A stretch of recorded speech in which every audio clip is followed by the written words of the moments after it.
Et si la prochaine victoire ne se jouait pas dans les tranchées, mais dans l'ombre des rues privées de lumière et le silence des usines figées? Cette question, en apparence abstraite, prend aujourd'hui une dimension terriblement concrète. Car depuis plusieurs semaines, un nouveau type de guerre se déploie sur le territoire ukrainien, redessinant en profondeur les contours du conflit et bouleversant la vie de millions de personnes. Dans l'histoire moderne, rares sont les conflits où la destruction systématique des infrastructures a été poussée à un tel degré d'intensité et de planification. On pense à la Seconde Guerre mondiale, lorsque les Alliés menaient des bombardements stratégiques pour affaiblir la production industrielle allemande. À l'époque, les usines de la Ruhr, cœur de l'industrie nazie, devinrent des cibles prioritaires, et les blackouts plongeaient Londres dans l'obscurité pour échapper aux raids. Pourtant, jamais la guerre n'avait autant fait du courant, de l'eau, du chauffage, des ressources logistiques, des armes aussi centrales que les tanks ou les canons. Aujourd'hui, en Ukraine, cette logique atteint un nouveau sommet de sophistication et d'implacabilité. Depuis plusieurs semaines, la Russie intensifie ses frappes contre les infrastructures industrielles et énergétiques ukrainiennes. Les noms de Motor Sich ou Ivchenko Progress, jadis fierté nationale, ne sont plus que décombres calcinés. À Lviv, à Kharkiv, les explosions obscurcissent le ciel, coupent le courant, immobilisent les tramways et transforment le quotidien de millions de civils en course contre la montre. Prenons l'exemple de Motor Sich. Pendant des décennies, cette entreprise a construit des moteurs pour l'aviation civile et militaire, équipant des hélicoptères et des drones dans toute l'ex-Union soviétique. Aujourd'hui, après plusieurs frappes ciblées, ces ateliers sont à l'arrêt.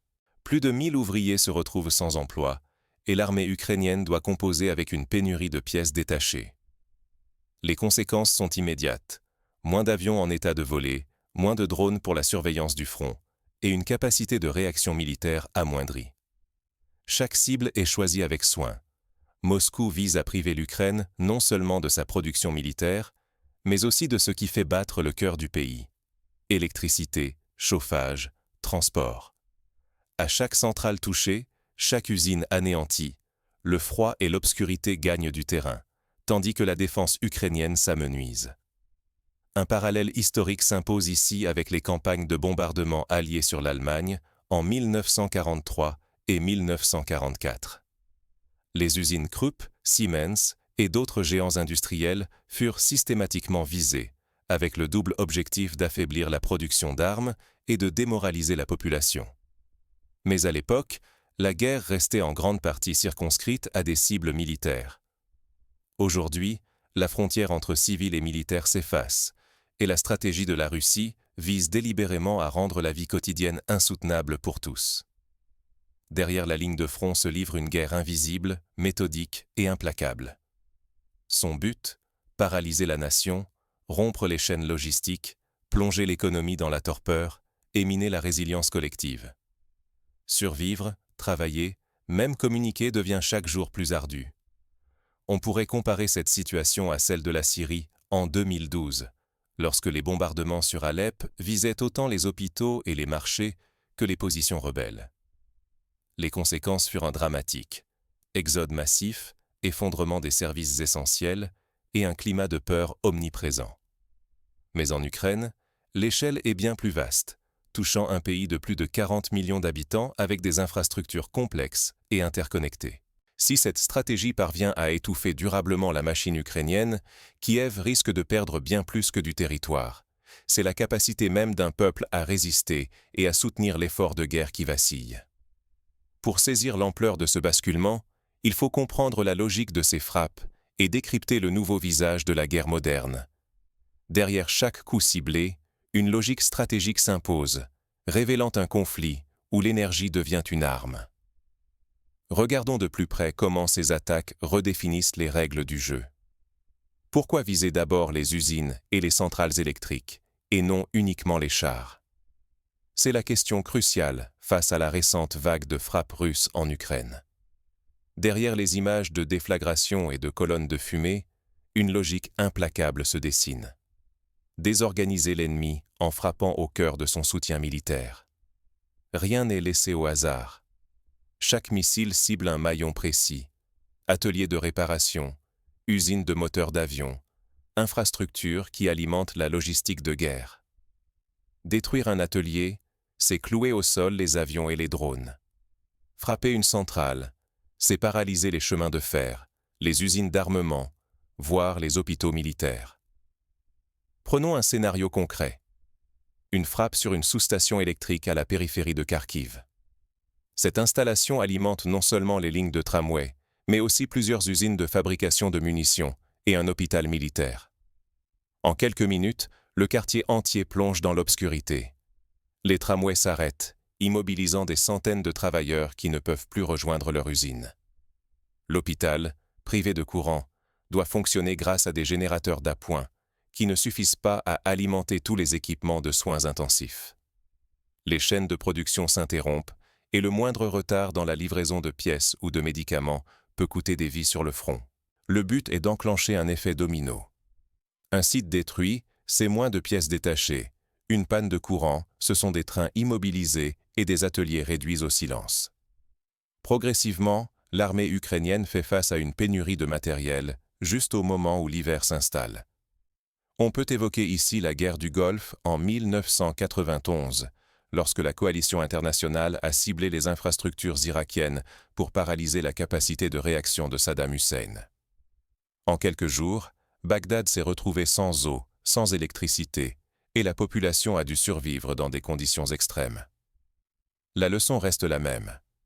La modernité rend les sociétés vulnérables à la destruction de leurs réseaux vitaux. Ce ciblage révèle une stratégie planifiée dans ses moindres détails. L'objectif dépasse les pertes immédiates. Il s'agit d'user la capacité de résistance sur la durée. Les ressources s'amenuisent, la maintenance devient un casse-tête quotidien. Chaque panne non réparée accentue la vulnérabilité. Plus grave encore, perdre ces infrastructures menace directement la mobilité, l'approvisionnement et même la survie des soldats dans le froid extrême. Mais chaque frappe a aussi un impact civil. Coupure de courant, transport à l'arrêt, ville plongée dans l'obscurité. La société tout entière doit réinventer son quotidien du jour au lendemain. Les conséquences débordent le strict cadre militaire et fragilisent le moral national. Au final, la guerre ne se joue plus seulement sur la ligne de front, mais aussi dans les coulisses logistiques et industrielles du pays. Affaiblir ces infrastructures, c'est risquer l'immobilisation de l'armée, la désorganisation des villes et l'effritement de l'esprit de résistance. Mais cette offensive sur les arrières ne vise pas seulement à briser la machine de guerre ukrainienne. Elle cherche aussi à exercer une pression psychologique sur toute la société. Quand la lumière s'éteint et que le métro s'arrête, la frontière entre civils et militaires s'efface-t-elle vraiment? Ce matin, dans plusieurs villes ukrainiennes, la guerre a franchi le seuil de chaque foyer, de chaque quartier. Les coupures de courant plongent des zones entières dans l'obscurité, transformant la routine en épreuve permanente. Les transports s'immobilisent. Le métro s'arrête sous terre. Des tramways restent figés sur leurs rails. Dans les rues désertes, les bus à l'arrêt trahissent un quotidien suspendu, tandis que les feux de signalisation éteints plongent la circulation dans le chaos. Mais l'absence d'électricité dépasse la seule question de la lumière. À l'approche de l'hiver, l'urgence devient vitale. Comment se chauffer sans réseau électrique? Dans les immeubles collectifs privés de courant, le chauffage central s'arrête. L'eau chaude, parfois même l'eau courante, cesse de couler. Les réseaux mobiles tombent en panne, Internet disparaît. Chaque foyer devient une île isolée, coupée du monde. Prenons le cas d'une famille vivant dans un immeuble de 10 étages à Kiev. En l'absence d'ascenseur, les personnes âgées ne peuvent plus sortir de chez elles. Les enfants font leurs devoirs à la lueur de lampes à piles. Pour cuisiner, il faut improviser avec des réchauds à gaz portatifs. Les voisins s'organisent pour mutualiser les ressources. L'un prête une batterie externe, l'autre partage de l'eau stockée dans des jerrycans. Les plus vulnérables, sans réseau de soutien, risquent l'isolement total. Les écoles ferment, les hôpitaux fonctionnent à la lueur des bougies ou grâce à quelques générateurs vite épuisés. Les sirènes d'alerte rythment jour et nuit, mais où aller se réfugier quand les abris eux-mêmes sont privés d'énergie?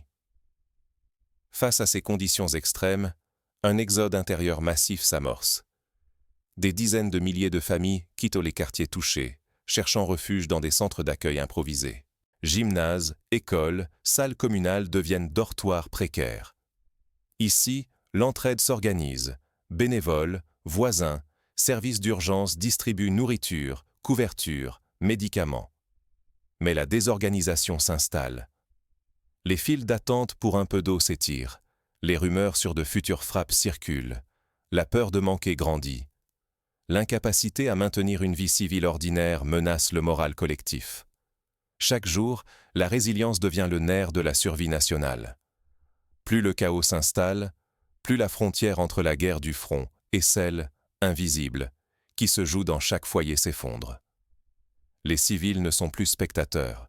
Ils deviennent acteurs involontaires, parfois héros de l'ombre, parfois victimes silencieuses. Si les infrastructures militaires sont visées, c'est toute la trame du quotidien qui vacille.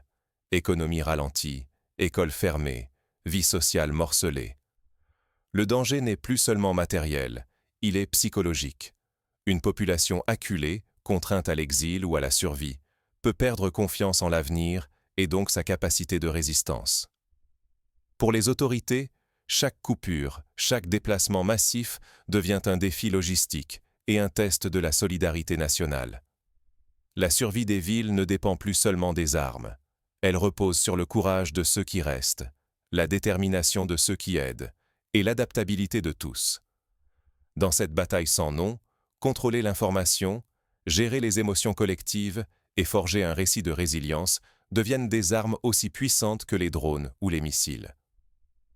Pour comprendre comment cette stratégie s'inscrit dans le plan russe, il faut examiner les objectifs, les méthodes et les conséquences de ces frappes sur l'ensemble du territoire.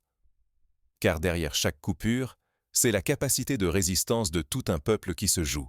Quand chaque message partagé en ligne devient une arme, la guerre change-t-elle de visage? Peu à peu, le conflit s'enlise dans une stratégie d'usure où il ne s'agit plus de progresser, mais d'épuiser l'adversaire sur chaque terrain, visible ou caché. Chaque frappe contre un pont, une gare ou une base de réparation désorganise un peu plus la logistique. Les routes sont minées, des gares explosent dans la nuit, et chaque convoi détruit retarde la réparation d'un char ou la livraison de carburant. Les villes, isolées, s'habituent à vivre sans électricité ni transport public, contraignant les habitants à improviser pour se chauffer, cuisiner et maintenir le lien. L'offensive par drone, notamment via les technologies FPV, accélère ce processus. Chaque jour, des dizaines d'engins volent au ras du sol, frappant dépôts, ateliers et convois. L'usure n'est plus uniquement matérielle. L'ennemi veut briser les nerfs, rendre l'attente insoutenable, user la volonté collective. Les lignes de front s'effacent, la bataille se joue désormais sur la capacité à réparer, à transporter, à tenir sous pression constante. Mais la guerre ne se limite plus aux armes lourdes. L'information devient un champ de bataille à part entière. Des cartes fuitent, révélant l'emplacement de dépôts ou de batteries anti-aériennes. Un influenceur imprudent ou un responsable trop bavard peut livrer sans le vouloir une donnée cruciale à l'ennemi. Les cyberattaques se multiplient, brouillant les communications. Chaque erreur, chaque fuite peut coûter des vies ou décider du destin d'une ville. Un exemple frappant. En mars 2023, un responsable local a publié par inadvertance sur les réseaux sociaux la localisation précise d'un dépôt de carburant à Odessa. 3 jours plus tard, une frappe de missile détruisait le site, privant l'armée de plusieurs milliers de litres de carburant et obligeant à organiser d'urgence des convois sous haute protection. Cette dimension amplifie un risque nouveau, perdre le contrôle du récit. Quand chacun, du soldat au civil, devient reporter, une simple photo ou un commentaire viral peut retourner l'opinion, déstabiliser la population ou déclencher une panique incontrôlable. Les sociétés font alors face à la menace de l'autodéstabilisation. La peur, la désinformation et les fausses pistes peuvent provoquer des erreurs stratégiques fatales. À moyen terme, l'adaptation devient instinctive, mais elle a ses limites. Les grandes manœuvres logistiques cèdent la place à l'inventivité, à la décentralisation, parfois à l'anarchie. Cela fragilise la cohésion interne et accroît le risque d'erreurs irréversibles. Désormais, le conflit ne se limite plus à deux armées. Il englobe toute la société, où chacun, volontaire ou non, peut devenir acteur ou cible d'une guerre totale. Dans ce contexte mouvant, la frontière entre le front et l'arrière disparaît. Le sort des villes, la solidité de l'armée, la confiance du peuple, tout dépend désormais de la maîtrise de l'information et de la résilience individuelle et collective. Une erreur de communication, un simple relais sur un réseau social, peut inverser le cours d'une bataille ou condamner des milliers de personnes à l'obscurité ou au froid. Afin de limiter ces risques, les autorités ukrainiennes édictent de nouvelles règles. Interdiction de filmer ou de photographier certains sites, campagne de sensibilisation à la sécurité numérique, formation accélérée à la gestion des fuites d'informations. Les écoles improvisent des ateliers de cybersécurité et des applications de messagerie chiffrée connaissent un succès fulgurant. Mais la vigilance doit être de chaque instant, car l'innovation de l'ennemi ne connaît pas de répit. Face à ce bouleversement, une question cruciale s'impose. Comment les sociétés peuvent-elles s'adapter sans perdre leur âme? Quelles stratégies émergent pour reprendre le contrôle du récit, préserver la cohésion et transformer la vulnérabilité en force? Et surtout, que pouvons-nous apprendre de cette guerre, si différente de toutes les autres? Mais derrière cette adaptation, d'autres défis émergent, invisibles et corrosifs. Jusqu'où la société peut-elle encaisser sans rompre? Et à quel prix s'invente la résilience quand tout vacille? Dans l'ombre des générateurs, le véritable rempart, c'est l'entraide et la prévoyance. À mesure que les frappes redoublent et que l'hiver s'installe, une réalité s'impose. La survie ne dépend plus seulement des infrastructures officielles. Chaque quartier, chaque immeuble, devient un noyau de résistance, animé par des volontaires qui, jour après jour, distribuent des repas chauds, ouvrent des abris et réparent les réseaux endommagés. Cette solidarité locale, discrète mais obstinée, est indispensable. Sans elle, les convois humanitaires n'atteindraient jamais leur but, les secours resteraient isolés et l'effondrement serait inévitable. Ce sont des milliers de citoyens qui, en comblant les failles, assurent l'information, la réparation, le réconfort aux plus vulnérables. Dans la ville de Lviv, par exemple, des réseaux de bénévoles organisent la distribution de repas chauds aux personnes âgées et isolées. Des collectes de vêtements, de médicaments et de piles sont organisées chaque semaine dans les écoles et les églises. Des groupes d'électriciens amateurs se relaient pour réparer les générateurs ou installer des lampes LED sur batterie dans les cages d'escalier. Cette mobilisation de la société civile rappelle les réseaux de solidarité qui se sont développés à Londres pendant le Blitz, où chaque famille partageait ses ressources et ses abris. Mais la préparation n'est pas qu'une affaire collective. Chaque famille, chaque individu, doit anticiper, faire provision de vivres, trouver des alternatives pour l'eau et la lumière, apprendre à utiliser des radios indépendantes, connaître les points de refuge proches. Ce sont ces gestes simples qui tracent la frontière entre résilience et panique. Des tutoriels circulent en ligne pour apprendre à fabriquer des chauffages d'appoint avec des matériaux récupérés ou à purifier l'eau avec des pastilles. Les parents enseignent à leurs enfants à mémoriser les numéros d'urgence et à repérer les lieux sûrs du voisinage. Des listes circulent dans les quartiers, recensant les personnes vulnérables à visiter régulièrement. Dans cette guerre moderne, l'isolement est un piège mortel. Ceux qui restent en lien avec les autres, qui partagent ressources et infos, traversent mieux les coupures et les pénuries. L'entraide n'est pas un luxe, c'est le dernier rempart contre la désorganisation quand tout vacille. Un autre socle essentiel, c'est la circulation d'informations fiables. En temps de guerre, rumeurs et propagande prolifèrent, divisent, sapent la résistance. Développer un esprit critique, vérifier les sources, utiliser des canaux alternatifs lors de coupures d'Internet. Cela s'apprend et se transmet. On voit émerger des groupes de cybervolontaires qui veillent à corriger les fausses informations sur les réseaux sociaux, identifient les chaînes de désinformation et forment les plus âgés à l'utilisation sécurisée des messageries. Des radios communautaires diffusent des bulletins d'information au niveau local, relayant les consignes des autorités et les initiatives de solidarité. Cette vigilance informationnelle est désormais aussi cruciale que la résistance physique. La guerre ne se joue plus seulement avec des armes et des drones. Elle exige une adaptabilité constante. Accepter l'incertitude, improviser, s'entraider, croire en la force du groupe. Les villes et les quartiers tiennent parce que leurs habitants refusent de céder à la peur ou à la solitude. Ignorer la préparation et la solidarité, c'est exposer toute société, même loin des combats, à une fragilité extrême. Ce qui se passe en Ukraine résonne partout. Aucun pays n'est à l'abri de ruptures soudaines, qu'elles viennent de la guerre, du climat ou du cyberespace. Reste alors à transformer cette expérience en leçon durable et à repenser nos priorités face à une guerre qui bouleverse l'ordre établi. Mais derrière ces efforts quotidiens, une autre bataille se joue, celle de la perception, où l'information devient une arme aussi décisive que les missiles. Comment la guerre des images et des récits influence-t-elle la résistance, le moral et même le cours du conflit? Dans la guerre du Vietnam, les images des bombardements de civils et les reportages diffusés à la télévision ont bouleversé l'opinion mondiale, contribuant à mettre fin au conflit. Aujourd'hui, chaque photo sur Telegram, chaque vidéo TikTok d'une file d'attente devant une pompe à eau, chaque témoignage viral d'un enfant faisant ses devoirs à la lueur d'une bougie, construit ou déconstruit la résilience collective.